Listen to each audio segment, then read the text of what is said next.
Hello and welcome. In this video we're going to continue our discussion of parenting plans in Oregon and what goes into a parenting plan or custody agreement.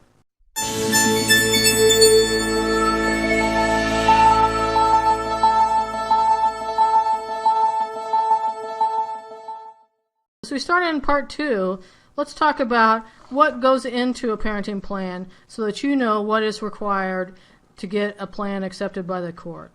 A parenting plan has certain basic requirements that must be met in terms of setting out who is to have custody and decision-making power for the child or children. These requirements are set out in the Oregon Revised Statutes in Chapter 107, but we'll go through some of the requirements one by one so that you know what needs to go into the parenting plan itself.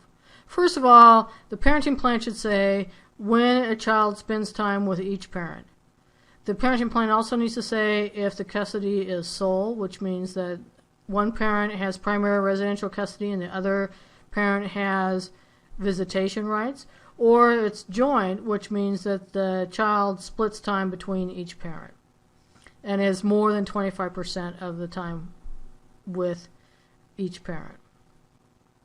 A parenting plan also needs to set forth what is the holiday and vacation schedule so that it's very clear where the child needs to be during times when they're not in school.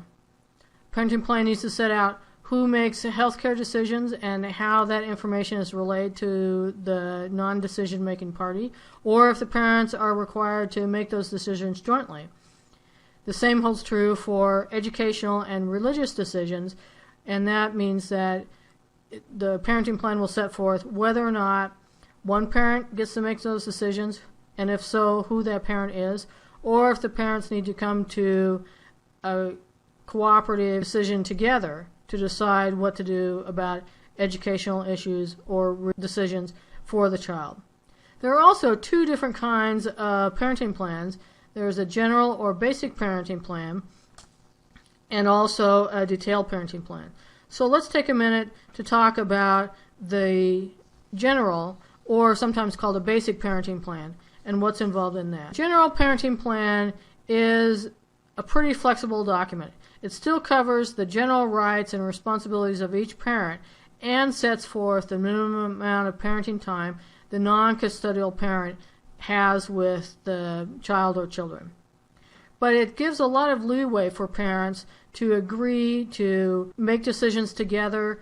Parents can agree to allow the non-custodial parent more time than the minimum that's set out in the parenting time agreement.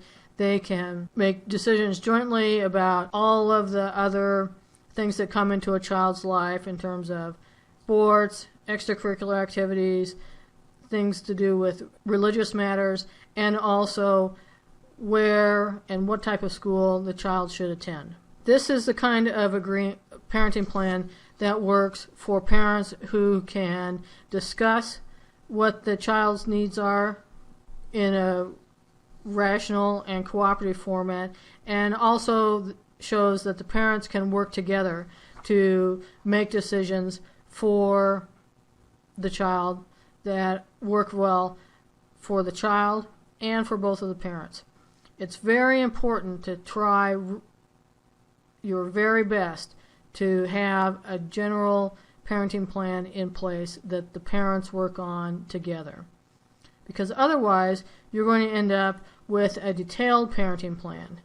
Now, if you need a lot of certainty in where a child's going to be or who's going to make what decisions in any particular area of the child's life, the parents themselves can come up with a detailed parenting plan. There's quite a bit more information and less flexibility, therefore, that goes into a detailed parenting plan. It's much more formal document than a basic parenting plan. It sets out a really detailed residential schedule about when the child is supposed to be with one parent, when the child's supposed to be with the other parent, what happens with the child after school, what you do when they're not just holidays and vacation, but non-school days, all those sorts of things. It must have a holiday vacation and birthday schedule so that there's no question about what the child is going to do almost every day of the year. A detailed parenting plan will also go into detail about what happens with the child's information, who has the decision-making power, who has access to that child's information, be it medical or educational or some other information, as well as how that information is going to be shared with the other parent. So it is a very detailed and often restrictive document that says a lot about how each parent must interact and allow access. Generally, a detailed parenting plan will also have some information or provisions about what happens if a parent wants to move, if that's allowed, or if there are restrictions on moving. It has provisions for dispute resolution. One reason for that is that if you're down to the situation where you need a detailed parenting plan, it's generally the opinion of the court that you are not able to work together as parents to make non-confrontational decisions about the child's welfare. And so the plan itself is going to have provisions for what happens when the very likely situation where you have a dispute that the parents themselves cannot work through. So that means if you have to go through mediation or back to court, that will be set out in the parenting plan. Parenting plan will also have provisions for what telephone access the parent who doesn't have custody of the child is allowed, as well as other provisions. Now, this is, as I say, generally a plan for parents who cannot cooperate and cannot come to terms of how they want their children to be raised. And so this has a lot of court input into what the parents are going to do with their children. If you are facing a situation where it's likely that you are going to have a detailed parenting plan, I encourage you to take a look at part 3 of this video, where I talk about the differences between parent-generated parenting plans and court-generated parenting plans. Until then, keep in mind, as always, that this is general legal information and it may or may not have applicability to your personal situation.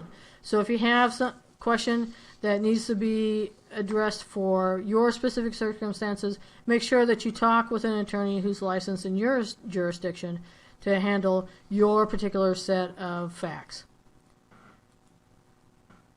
And next time, we're going to talk about safety issues and plan preparation. If you have any questions, feel free to get in touch. You can reach me in Bend at 541-304-3030. We'll talk next time.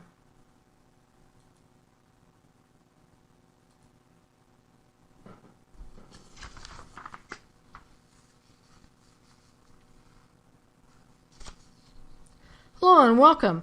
Today we're going to go through what goes into a parenting plan or custody agreement.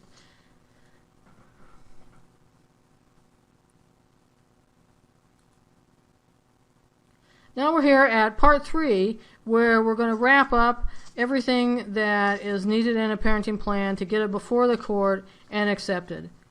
One thing that we haven't talked about yet are safety issues as to the child and perhaps even the parents. Now, you know that you must have a parenting plan when a family law case with a parenting time dispute is brought to the court.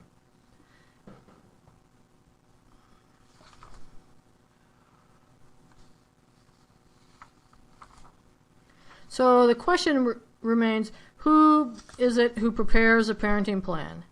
Well, as you might suspect, it could be either the parent, especially if you are in court representing yourself, or as is generally known as pro se. A lawyer for a party will often draft a parenting plan to submit to the court on behalf of a party. Both parties can come to an agreement, which is called a stipulation, and present that stipulation to the court. Or, if the parties cannot agree, or if a party requests, the court itself can draft and institute a parenting plan for the parties. Remember, once you have a family law dispute that involves an issue regarding the children and visitation and custody of the children, you will have a parenting plan. So someone is going to propose and submit a parenting plan, and the court must adopt a parenting plan before the case can come to a conclusion. There are real differences between parent-created and judge-created parenting plans in terms of what the statute requires be included in the parenting plan, as well as what factors can be considered for the court to approve a parenting plan. This is really important because you have so much more flexibility in parent-created agreements versus those that are created by the judge. First off, the parent-created agreements can take parents' interests into account.